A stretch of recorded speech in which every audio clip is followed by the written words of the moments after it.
നമുക്ക് ആദർശിന്റെയും നയനയുടെയും ഇന്നത്തെ നല്ലൊരു വിശേഷം കേട്ടാലോ. അപ്പോൾ രാവിലെ പ്രമോ വിശേഷം ഉൾപ്പെടുത്തിയിട്ടപ്പോൾ ഞാൻ പറഞ്ഞായിരുന്നു കേട്ടോ, ഒറിജിനൽ വിശേഷം വന്നു കഴിയുമ്പോൾ തന്നെ ചാനലിനകത്ത് അപ്ലോഡ് ചെയ്യാന്ന്. അങ്ങനെ ഇന്നത്തെ വിശേഷത്തില് അബിയുടെ ഫോണിലേക്ക് പാമ്പ് കൊണ്ടിരുന്ന ആള് വിളിക്കുകയാണ്. അപ്പോഴേക്കും അബി അങ്ങോട്ടേക്ക് ഇറങ്ങിച്ചെന്നു. അങ്ങനെ അയാളെ കൂട്ടിക്കൊണ്ട് അകത്തേക്ക് വരുവാണ്. ഈ സമയത്ത് അബി ചോദിച്ചു, അല്ലടോ പാമ്പുണ്ടോ? പാമ്പൊക്കെ ഇതിനകത്തുണ്ട് സാറേ. അല്ല CCTV ഒക്കെ ഓഫാണല്ലോ അല്ലേ? അതൊന്നും ഓർത്ത് താൻ പേടിക്കണ്ട. അല്ല സാറിന് സംശയം ഉണ്ടോ അതിനകത്ത് പാമ്പുണ്ടോന്ന്? സാറൊന്ന് നോക്ക്. എന്റെ പൊന്നോ, അതിത്തിരി അങ്ങ് നീക്കി പിടിക്ക്. എങ്ങാനും അതിനകത്ത് വല്ല പൊത്തുണ്ടെങ്കിൽ അതിൽ കൂടെ അതെന്നെ വന്ന് കൊത്തിയാലോ. അതൊന്നും ഓർത്ത് സാറ് പേടിക്കണ്ട. പിന്നീട് ചോദിച്ചു, അല്ല ഇത് എവിടെയാ വെക്കണ്ടേ? താൻ കയറി വരാൻ പറയണ. അങ്ങനെ പൂജാമുറിയിലേക്ക് കൊണ്ടുവന്നു. പൂജാമുറിയിൽ കൊണ്ടുവന്നിട്ട് അഭി പറഞ്ഞു, ഇതേ അവിടെ ആ കൂടക്കകത്ത് വെച്ചോളാൻ പറയണം. അപ്പോഴേക്കും അയാൾ പറഞ്ഞു, സാറേ ആരും വരുന്നൊന്നും ഇല്ലല്ലോ അല്ലേ? ആര് വരാനാ, താനൊന്ന് വെക്ക് എന്ന് പറഞ്ഞു. അങ്ങനെ ഒടുവിൽ അയാള് കൂടെ തുറന്നു, പൂക്കൂടെ തുറന്നു. അതിനകത്തേക്ക് പാമ്പിനെ വെക്കും. ആ പാമ്പിനെ കണ്ടപ്പോഴത്തേനും അബിയുടെ നെഞ്ചിനകത്തൊരു പിടപ്പ്. എൻ്റെ ഭഗവാനെ, കണ്ടിട്ട് തന്നെ പേടിയാവുന്നു. അങ്ങനെ വെച്ച് കഴിഞ്ഞിട്ട് അയാൾ വന്നിട്ട് പറഞ്ഞു, ദേ അളിയൻ അതിനകത്ത് സുഗന്ധത്തിലെ ആവും ഇപ്പൊ തന്നെ. അളിയനോ?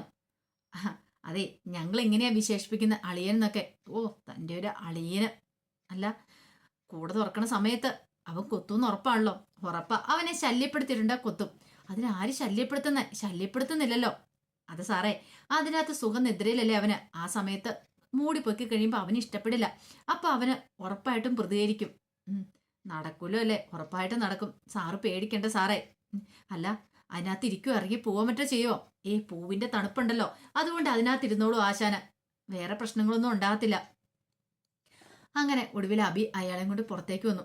പുറത്തേക്ക് വന്നിട്ട് പറഞ്ഞു, ഇത് ആരോടും പറയില്ല, ആരോടും പറയത്തൊന്നുമില്ല സാറേ. പിന്നീട് കുറച്ച് പൈസ എടുത്തു കൊടുത്തു. ഇതിന് 10,000 കൊണ്ട് വെച്ചോ, ബാക്കി നമുക്ക് പിന്നെ സെറ്റ് ചെയ്യാം. അങ്ങനെ അയാളെ അങ്ങോട്ട് പറഞ്ഞു വിട്ടു. അയാളെ പറഞ്ഞു വിട്ട് കഴിഞ്ഞിട്ട് നേരെ അകത്തേക്ക് വരുന്ന സമയത്താണ് ജലജ അങ്ങോട്ടേക്ക് വരുന്നത്. പിന്നീട് അബീയുടെ അടുത്ത് വന്നിട്ട് ജലജ ചോദിച്ചു, അല്ലടാ മോനെ, എടാ കാര്യങ്ങളൊക്കെ സെറ്റായോ? അയാൾ വന്നോന്ന് ചോദിക്കുക. വന്നോന്നോ? വന്നിട്ട് പാമ്പിനെ കൊണ്ട് അവിടെ പൂജാമുറിക്കകത്ത് കൊണ്ട് സെറ്റാക്കി വെച്ചു. ഇത്ര പെട്ടെന്നോ? എന്റെ പൊന്നമ്മ, അയാൾ അതിവിദഗ്ധനാന്ന് പറയാണ്. നാളത്തോട് കൂടിയിട്ട് അവളുടെ കാര്യത്തിൽ ഒരു തീരുമാനം ഉണ്ടാവും. അപ്പോഴേക്കും ജലജ അബിയോട് ചോദിച്ചു, അതെങ്ങാനും പുറത്തേക്ക് ഇറങ്ങി വരുമോ? ഇല്ലമ്മേ, ആ കൂടക്കകത്ത് അത് സേഫ് ആയിട്ടിരുന്നോളും. കൂടെ പൊക്കിയാൽ മാത്രമേ അവനിനി ഇപ്പൊ ആരെങ്കിലും ഉപദ്രവിക്കുള്ളൂ. അല്ല നീ കണ്ടോ അതിനെ? കണ്ടു ഒരു 1.5 മുതൽ തന്നെയാ അത്. ഒന്ന് കാണേണ്ട കാഴ്ച തന്നെയാ. എടാ മോനെ, അങ്ങനെയാണെങ്കിൽ നാളത്തോടു കൂടി നമുക്ക് ആ സന്തോഷ വാർത്ത കിട്ടൂലേ? കിട്ടുപോന്നോ? അമ്മ കാത്തിരുന്നോമേ. കുറെ കാലമായിട്ട് നമ്മളെ ഇട്ട് വട്ട് തട്ടിച്ചോണ്ടിരിക്കുമല്ലേ വീട്ടിലുള്ളവര്. നാളത്തെ പാർട്ടിയൊക്കെ കുളവാകും. കണ്ടു, നാളെ സൂര്യൻ ഉദിക്കുന്നതിന് മുമ്പ് അവിടെ എഴുന്നേറ്റ് കോലമൊക്കെ വരച്ച് നേരെ പൂജാമുറിയിലേക്ക് കയറും. അങ്ങനെ കയറുന്ന സമയത്ത് അവൾക്കിട്ട് പണി കിട്ടും. പൂജ കഴിഞ്ഞിട്ട് വൈകുന്നേരമുള്ള പാർട്ടി അറേഞ്ച് ചെയ്തിരിക്കുന്നത്. പൂജ കഴിഞ്ഞതിന് ശേഷം പാർട്ടി എല്ലാവരും ഹോസ്പിറ്റലായിരിക്കും ആഘോഷിക്കുന്നത്. കാരണം അവള് ഹോസ്പിറ്റലാവുമല്ലോ. അവളുടെ വയറ്റിൽ കൊടുത്ത കുഞ്ഞിന് വേണ്ടിയിട്ടല്ലേ പാർട്ടി ആഘോഷിക്കുന്നത്. അപ്പൊ ഹോസ്പിറ്റലിൽ വെച്ച് തന്നെ ആഘോഷിക്കണം. കാരണം കുഞ്ഞില്ലാത്ത പാർട്ടി ആയിരിക്കണം അത്. പിന്നെ നാളത്തെ പാർട്ടി നമ്മൾ ആഘോഷിക്കാൻ പോന്നെ. അവളുടെ വയറ്റിൽ കിടക്കുന്ന കുഞ്ഞു പോയി കഴിയുമ്പോൾ നമ്മളൊരു അതിഗംഭീര പാട്ട് തന്നെ അങ്ങോട്ട് നടത്തും. ജലജയ്ക്ക് സന്തോഷമായി. ആ ഒരു കാഴ്ച കാണാൻ വേണ്ടിയിട്ടാണല്ലോ ജലജ ഇരിക്കുന്നത്. എത്രയും പെട്ടെന്ന് സംഭവങ്ങളൊക്കെ നടന്നാൽ മതിയായിരുന്നു. അല്ലടാ മോനെ, നമ്മളെ എങ്ങും പിടിക്കുവോ? എവിടുന്ന്? അതിന് നമ്മളൊന്നും ചെയ്തിട്ടില്ലോ. CCTV ഒക്കെ എപ്പോഴേ കേടാക്കിയിരിക്കുന്നു. അതുകൊണ്ട് ഇനി ആ കാര്യത്തിലൊന്നും പേടിക്കണ്ട, ധൈര്യമായിട്ടിരിക്കാമേ എന്നൊക്കെ പറഞ്ഞ് ജലജയെ സമാധാനിപ്പിച്ചു.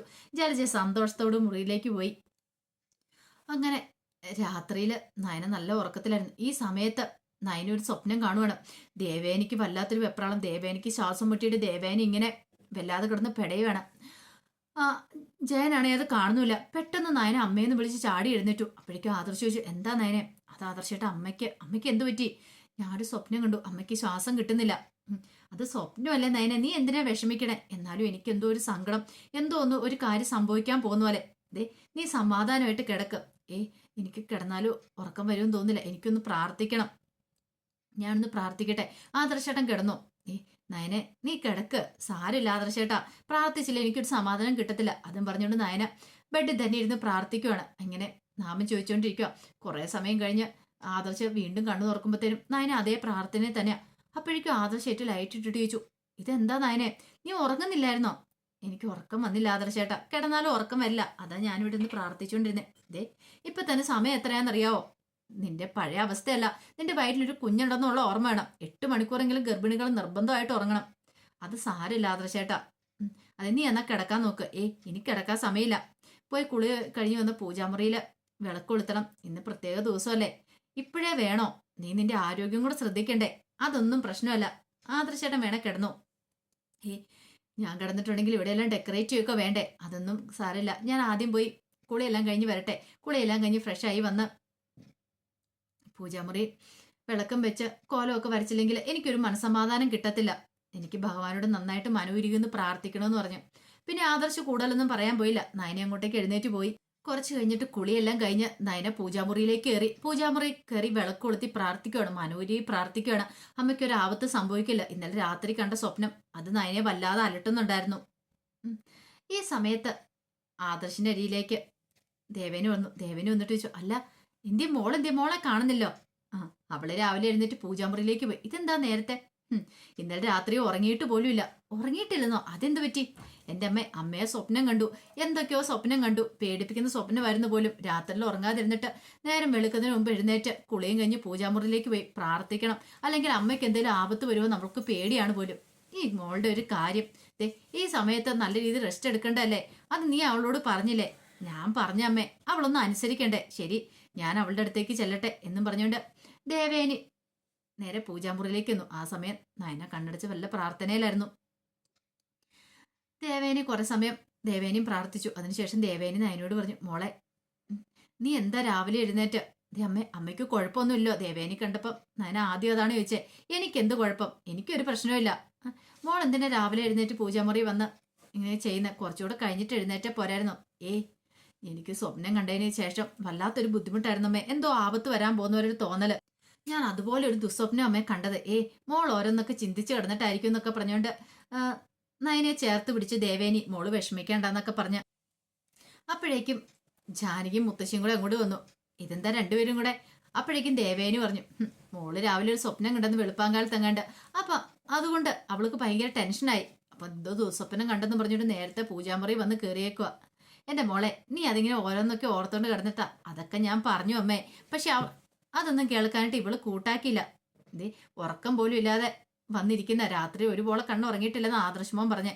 മോളെ, ഇതൊന്നും അത്ര ശരിയല്ല കേട്ടോ. രാത്രി നന്നായിട്ട് ഉറങ്ങണം. അപ്പോഴേക്കും ജലജ ആ വഴി വന്നു. ജലജ ഇങ്ങനെ നോക്കുവാണ്. ആ പാമ്പിന്റെ കൂടെ നോക്കി പാമ്പിരിക്കുന്നത്. അതവിടെ ഇരിക്കുന്നുണ്ട്. അറിയത്തില്ല, ഇത്തിരി കഴിയുമ്പോഴത്തേനും പൂജ അങ്ങ് തുടങ്ങും. അപ്പത്തേനും ഉള്ള പണി കിട്ടിക്കോളും. ഇതോടുകൂടി ശല്യം തീരും. അവള് തന്നെയാ കൂടെ പൊക്കണം. വേറെ ആരും പൊക്കിയിട്ട് കാര്യമില്ല. അവളായിരിക്കണം തീരണ്ടേ. അവൾക്കിട്ട് വേണം പണി കിട്ടാനായിട്ട്. പക്ഷെ ഇതൊന്നും അവിടെ നിൽക്കുന്ന നയനിക്കോ ദേവേനിക്കോ ആർക്കും അറിയത്തില്ലോ. ജലജ പതുക്കെ മാറി നിൽക്കുവാണ്. കാരണം അങ്ങോട്ടേക്ക് അടുത്തേക്ക് പോകാൻ പേടി. ആ പാമ്പെങ്ങാനും ഇറങ്ങി വന്നാലോ, വന്ന് തന്നെ ഉപദ്രവിച്ചാലോ ഒന്നത് പേടി കാരണമാണ് മാറി നിൽക്കുന്നത്. പിന്നീട് ദേവേനിയും നയനെ പൂജാമുറിയിലെ പൂജയ്ക്ക് വേണ്ട കാര്യങ്ങളൊക്കെ ചെയ്യുവാണ്. ആ സമയം നന്ദു അനിയും തമ്മിൽ കാണുവാണ്.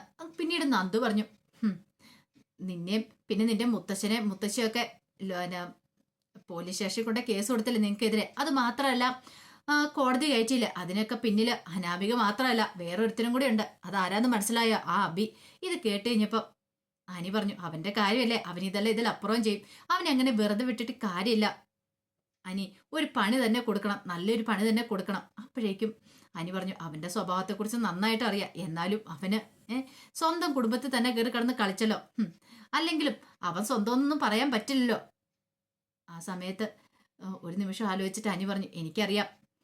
അല്ലെങ്കിലും എനിക്ക് മുമ്പേ തന്നെ സംശയം ഉണ്ടായിരുന്നു. അപ്പോഴേക്കും നന്ദു പറഞ്ഞു, എങ്ങനെയെങ്കിലും അവനെ പൂട്ടണം.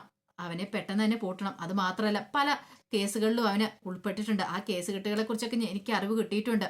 പക്ഷേ എങ്കിൽ എങ്ങനെയെങ്കിലും ഈ ബന്ധത്തിൽ നിന്ന് നവ്യേച്ചി ഒന്ന് രക്ഷപ്പെടുത്തിയാൽ മതിയാവുള്ളൂ. അതിനുശേഷം വേണം അവനിട്ട് പണി കൊടുക്കാൻ. അവൻ പുറത്താവും എന്നുള്ള കാര്യം ഉറപ്പായി. താൽക്കാലികമായിട്ടെങ്കിലും അവൻ നിന്റെ വീട്ടിൽ നിന്ന് പുറത്താവും. പക്ഷേ എങ്കിൽ നവ്യേച്ചിനെ എങ്ങനെയെങ്കിലും രക്ഷിച്ചാൽ മതിയാവുള്ളൂ. അപ്പോഴേക്കും അനി പറഞ്ഞു, അല്ല, നവ്യേച്ചിയുടെ സ്വഭാവം നയനേച്ചിയുടെ സ്വഭാവം പോലെയല്ല, അറിയാലോ. അല്ലെങ്കിൽ ഇത്ര നാളായിട്ടും അവന്റെ കള്ളത്തരങ്ങളൊക്കെ പിടിക്കില്ലായിരുന്നോ? ആദർശേണ് എന്തോ വലിയ തെറ്റ് ചെയ്തെന്നും പറഞ്ഞിട്ടാ നവ്യേച്ചി ഇരിക്കുന്നത്. ബുദ്ധിയുള്ള ആളായിരുന്നെങ്കിൽ സത്യങ്ങളൊക്കെ കണ്ടുപിടിച്ചാനും. പക്ഷേങ്കിൽ നവ്യേച്ചി ഇപ്പോഴാണെങ്കിൽ ആദർശേണ്ണെ കുറ്റപ്പെടുത്താനായിട്ടല്ലേ മുന്നിട്ടിറങ്ങി നടക്കുന്നേ. അതുകൊണ്ട് ഇപ്പൊ എനിക്ക് എന്ത് പറയാൻ പറ്റും? അപ്പോഴും നന്ദു പറഞ്ഞു, എന്നാലും അതല്ലല്ലോടാ.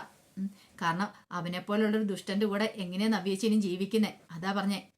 ഒരു കാര്യം ചെയ്യാം, ഞാൻ അവനെ അങ്ങോട്ട് പൂട്ടാനായിട്ട് പോവാ. അബീനെ ചെറിയൊരു പൂട്ടല്ല, 8 നിലയിൽ അവനെ അങ്ങോട്ട് ഞാൻ പൊട്ടിക്ക്, ഞാൻ അതിന് വേണ്ടിയിട്ടുള്ള ഞാൻ തയ്യാറെടുപ്പോട് നടത്താനായിട്ട് പോവുക. അതും പറഞ്ഞിട്ട് നന്ദു അങ്ങോട്ട് കയറിപ്പോവുക. അപ്പൊ അതിന്റെ വിശേഷങ്ങളൊക്കെയാണ് നമ്മൾ ഇന്ന് കാണുന്നത്. ഇനിയിപ്പോ ഇതിന്റെ ബാക്കി വിശേഷങ്ങളായിട്ട് വരാട്ടോ വൈകുന്നേരം. ഇനി ആയിരിക്കും മിക്കവാറും ആ പാമ്പ് ഇറങ്ങി വന്നിട്ട് അബിക്കിട്ടോ ജലജിക്കിട്ടോ ആയിരിക്കട്ടും കുത്തു കൊടുക്കാനായിട്ട് പോകുന്നത്. അവന്റെ വിശേഷങ്ങൾക്കായി നമുക്ക് എല്ലാവർക്കും കാത്തിരിക്കാം. ഒരിക്കൽ കൂടി എല്ലാവർക്കും ശുഭദിനം നേർന്നുകൊണ്ട് നിർത്തുന്നു. നന്ദി.